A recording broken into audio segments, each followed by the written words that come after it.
Dios les bendiga, mis amados hermanos. Espero que se encuentren muy bendecidos por Dios.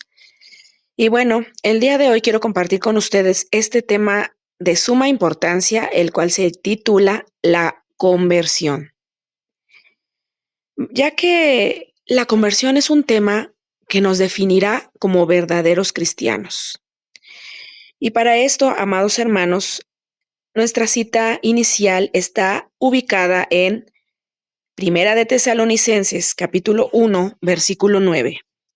Esto lo va a encontrar en las Sagradas Escrituras.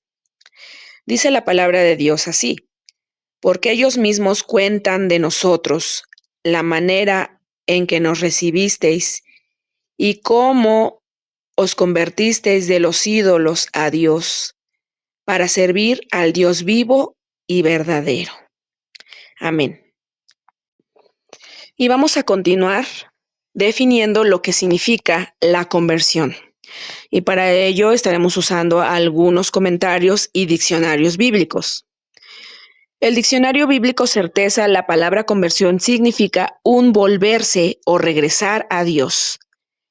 El Meyer Perlman significa una conversión, significa apartarse del pecado y acudir a Dios.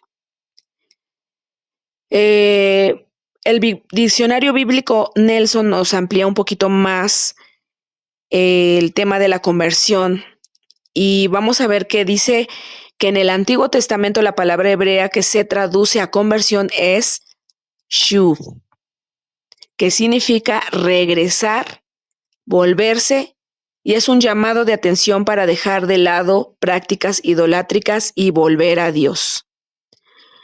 En el Nuevo Testamento las palabras que expresan conversión son metanoia. Amén. Y esto significa un arrepentimiento. Es una vuelta de algo hacia algo. Vamos a ir a Hechos capítulo 26, versículo 20, para ampliar más esta definición. Dice de la siguiente manera: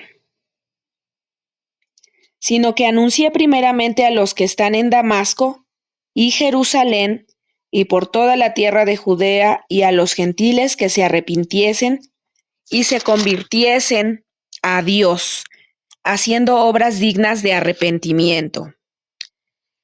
Consideramos, amados hermanos, amigos que están escuchando este tema, que la conversión es la base principal de la fe cristiana. Un corazón arrepentido le va a doler el pecado y va a regresar a su Dios. Y no solamente eso, sino dice la palabra que va a mostrar frutos dignos de arrepentimiento. Vamos a leer Hechos capítulo 11, 21 de las Sagradas Escrituras. En esta lectura nos habla cuando la predicación se extendió, cuando los discípulos de Jesús empezaron a predicar las buenas nuevas de salvación, y nos enseña que la iglesia de Antioquía, ellos se convirtieron. Dice así: y la mano del Señor estaba con ellos, y gran número creyó y se convirtió al Señor. Amén. La verdadera conversión se levanta sobre el arrepentimiento y la fe, es decir, se inicia a través del arrepentimiento. No solamente el remordimiento de conciencia. Hay una gran diferencia en el remordimiento de conciencia al arrepentimiento. El arrepentimiento significa que me va a doler haber fallado y ya no voy a querer volver a repetir esa misma situación. El verdadero arrepentimiento y la fe van a llevar a ese creyente no solamente a observar una nueva forma de vida, sino una transformación espiritual completa. Y aquí en 2 de Corintios 3:18 nos da el ejemplo. Y nos dice de la siguiente manera: por tanto, nosotros todos, mirando a cara descubierta como en un espejo la gloria del Señor, somos transformados de gloria en gloria en la misma imagen como por el Espíritu del Señor. Qué maravillosa palabra. Y vamos a ver la definición de la conversión. La conversión es el acto mediante el cual el hombre, después de arrepentirse de sus pecados, se vuelve a Dios, abandonando el pecado y abrazando su nueva fe. La verdadera conversión viene de creer en el Evangelio. Amén. Eso es lo principal que nosotros debemos entender. Dice en Hechos capítulo 11 del versículo 20 al 21, dice: pero había entre ellos unos varones de Chipre y de Cirene, los cuales cuando entraron a Antioquía hablaron también a los griegos, anunciando el evangelio del Señor Jesús. Y la mano del Señor estaba con ellos, y gran número creyó y se convirtió al Señor. El inicio de una verdadera conversión es cuando tú escuchas el evangelio. Y esto donde lo vas a lograr hacer, cuando tú vas a la iglesia y escuchas la palabra que se está exponiendo y tú crees las palabras que se están exponiendo, que siempre se van a respaldar en las Sagradas Escrituras. Las palabras que se hablan ahí siempre están en las Sagradas Escrituras. Entonces, la verdadera conversión viene de creer en el Evangelio. El punto número 2, la verdadera conversión viene de un arrepentimiento. Dice 2 Corintios 7:10, porque la tristeza que es según Dios produce arrepentimiento para salvación, de que no hay que arrepentirse, pero la tristeza del mundo produce muerte. Ajá.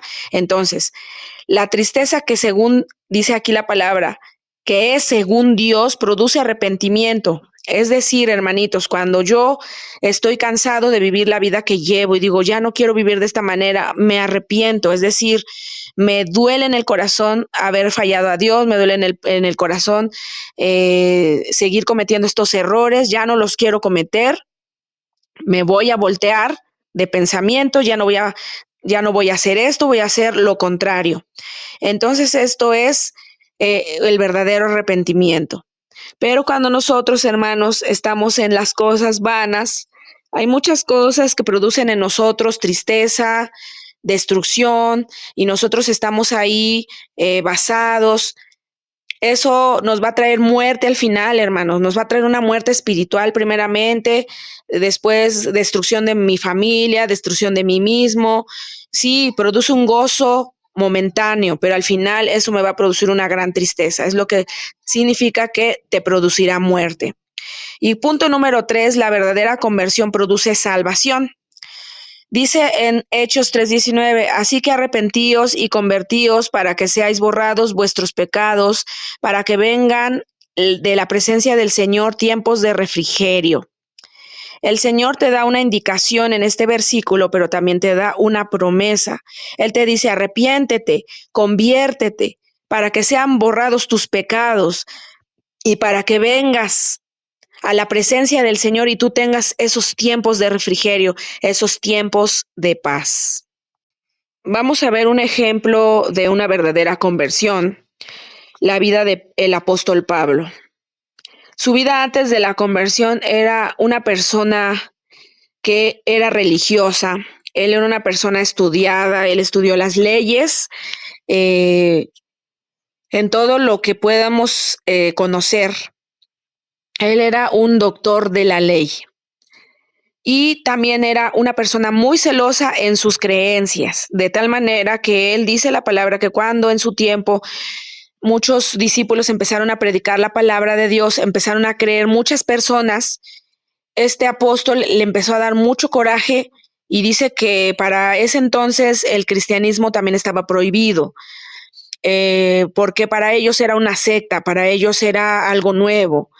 El anunciar de un Jesús que salvaba, que perdonaba, que traía paz a sus vidas, una transformación, aunque también déjeme decirle que el evangelio que traía Jesús era de arrepentimiento. Él siempre en sus predicaciones decía, arrepentíos porque el reino de los cielos se ha acercado.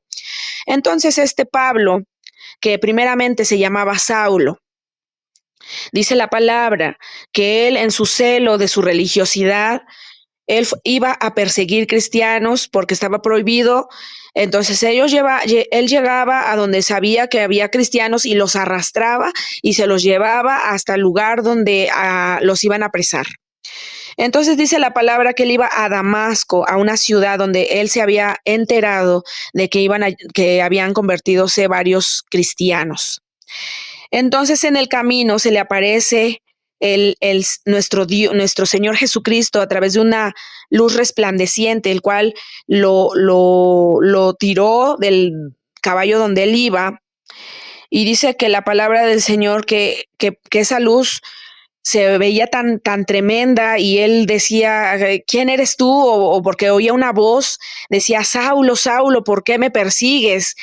Y Saulo decía, pero ¿quién eres tú? ¿Verdad? Él no veía a nadie, pero oía una voz fuerte con autoridad.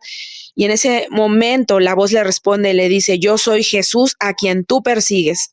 Entendiendo, amados hermanos, que todo lo que le hacían a los cristianos era como si se lo hicieran al mismo Jesús. En ese momento, él pierde la vista y le dice esta voz, entra a la ciudad y ahí se te dirá lo que tienes que hacer. Él ahí fue donde tuvo su experiencia con Jesús. Estuvo varios días con varios cristianos, con los cristianos que él iba a matar, a perseguir y que iba a arrastrar.